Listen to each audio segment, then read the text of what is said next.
Secondly, your advice to du'at who are getting, if I may say, too big for their boots. So your advice to du'at who are getting too big for their boots due to the amount of followers they have on social media, due to their shahadat certificates that they have received, or due to, for example, studying philosophy, they think they know better and they're bigger than scholars and start to criticize them.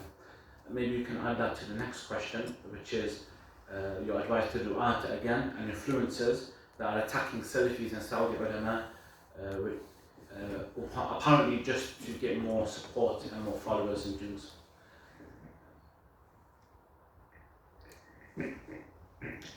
The blood of the ulama of Islam, as everyone knows, is poison. They're not like the normal people in our religion. They occupy a special place in our religion. يرفع الله الذين آمنوا منكم الذين أوتوا العلم درجات. Allah Azza wa Jalla has raised in degrees those who believe from amongst you and those who have been given knowledge on levels. They're different levels. He asks a rhetorical question that doesn't need to be answered. قُلْ هَلْ يَسْتَوِي الَّذِينَ يَعْلَمُونَ وَالَّذِينَ لَا يَعْلَمُونَ. Ask them, say, are they equal? I mean, those who know and those who don't know? Those who don't know are not like those who know. And the scholars in this issue are those who know. That tremendous ayat that describes our religion in the Quran, where Allah Ta'ala talks about the ulama, وَالرَّاسِخُونَ فِي الْعِلْمِ يَقُولُونَ آمَنَّا بِهِ كُلُّ مِنْ عِنْدِ رَبِّنَا وَمَا يَذَّكَّرُ إِلَّا أُولُو الْأَلْبَابِ. The Rasikhun, those who have knowledge, what came before the ayat, before this part of the ayat, is those people, الَّذِينَ فِي قُلُوبِهِمْ زَيْغٌ فَيَتَّبِعُونَ مَا تَشَابَهَ مِنْهُ ابْتِغَاءَ الْفِتْنَةِ وَابْتِغَاءَ تَأْوِيلِهِ وَلَا يَعْلَمُ تَأْوِيلَهُ إِلَّا اللَّهُ. Stop. وَالرَّاسِخُونَ فِي الْعِلْمِ يَقُولُونَ. So there are people during our time who have diseases in their hearts, and they follow the mutashabihat, the ambiguous issues, they follow their desires. Like we hear a lot of nonsense from some of the du'at influencers who are saying crazy things today, trying to confuse people. Ya'juj and Ma'juj, this is that, it's not that, we don't believe it, and all of this stuff. The ayah of the Quran said that Allah knows the reality of what's going on, and those who are endowed with knowledge. The ones who have knowledge, not every Amr, Bakr, and Zayd from the people. So, scholars in Islam, are not like regular people. And we shouldn't talk bad about them. We can disagree with them, but we should always hold them in honor. Let me tell you something. I'll give you this example.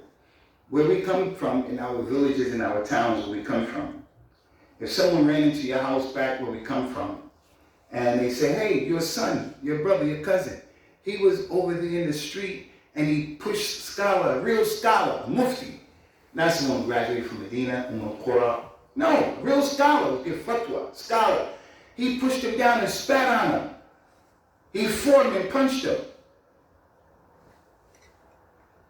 Our family are going to look at that action as being way up there, like the relative being caught in public drunk.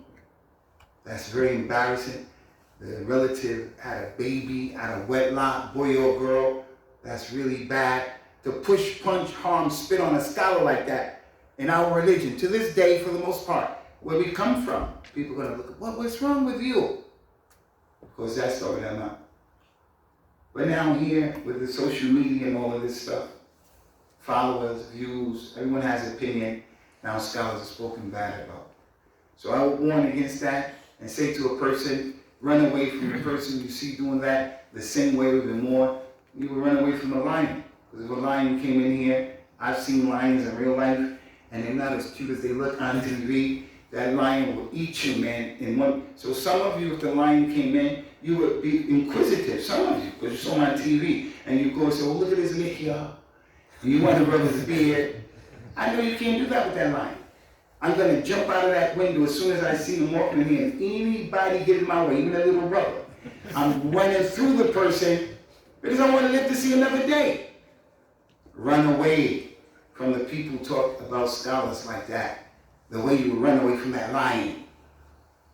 Because the lion will just eat you up, you're dead. And inshallah, you're shahada. But if the person talks bad about the scholars, you're going to lose your religion. And that's what the scholars of the Sunnah used to say. Like Imam Abdullah ibn Mubarak used to mention, Rahmatullahi alayhi, man istakhaffa bi ikhwanihi dhahabat muru'atuhu. Anyone who doesn't, he minimizes the feelings of his brothers and he doesn't care. You promise him, you break the promise, you lie on him, you always start in trouble. You will lose that friendship. They'll look at you because you're not paying attention. You're going to lose that thing of respect. And then he said, Rahimullah, وَمِنْ اسْتَخَفَّ عَنِ الْحُكَامِ ذَهَبَ دُنْيَاهُ. Whoever looks at the leaders like that, talk bad about them, you're not scared of them, you just be doing, you're going to lose your dunya. They're going to cut your head off, put you in prison. And then the last thing, and it's the point, he said, وَمِنْ اسْتَخَفَّ بِالْعُلَمَاءِ ذَهَبَ دِينُهُ. The one who doesn't, who looks down on scholars, his religion, he's not going to have a religion. Last thing about this question, I have to say this because I don't like this thing. When Salafiyya came to my people, it was the best thing that ever happened after Islam. But when the infighting and the bickering happened with the Salafi brothers, my people, African American Salafi community was destroyed by irresponsible people who were given fatwas, and also by irresponsible behavior of some of the brothers who were just weaponizing the religion. How do you weaponize the religion? I'm a father. My wife and I are always telling our children the position of the father and the mother. So you got to listen to me. I'm going to marry you to whoever I want. I blackmail her. She doesn't have to listen to me. I shouldn't marry her and force her to get married. She doesn't want to get, so I blackmail her. Religion gave the husband a high position. The Prophet said if I would order someone to make sajda to someone else, I would order the woman to make sajda to the man. But that's only for Allah. So I say that to my wife, to weaponize, make her, subject her under me. We shouldn't weaponize the dawah, and that's what brothers do today. Dawah is not for Allah. It's for your sheikh, for your madhab. So we don't want to weaponize it. So I have to say this. The brother said that Saudi Arabia, that they talk bad about the scholars of Saudi Arabia. Maybe this is a situation that's specific. I think it is. But I want to say Saudi Arabia are not the only scholars in Islam. I'm against that understanding. Tawheed is not only in Saudi Arabia. Ulama not only Saudi Arabia. Salafiyya is not synonymous with Saudi Arabia. There are ulama in Pakistan. There are ulama in Africa. There are ulama in America and here. Ulama of the Quran. People who know the Quran. And there are ulama in that science. Or ulama in the Arabic language, so on. So I don't want to be a part of furthering that misconception that some people have where we politicize and weaponize everything Saudi Arabia. I don't believe in that. I don't believe in that. That shouldn't be conflated and misunderstood to mean I'm against Saudi Arabia. No. Salafiyya is pure Islam.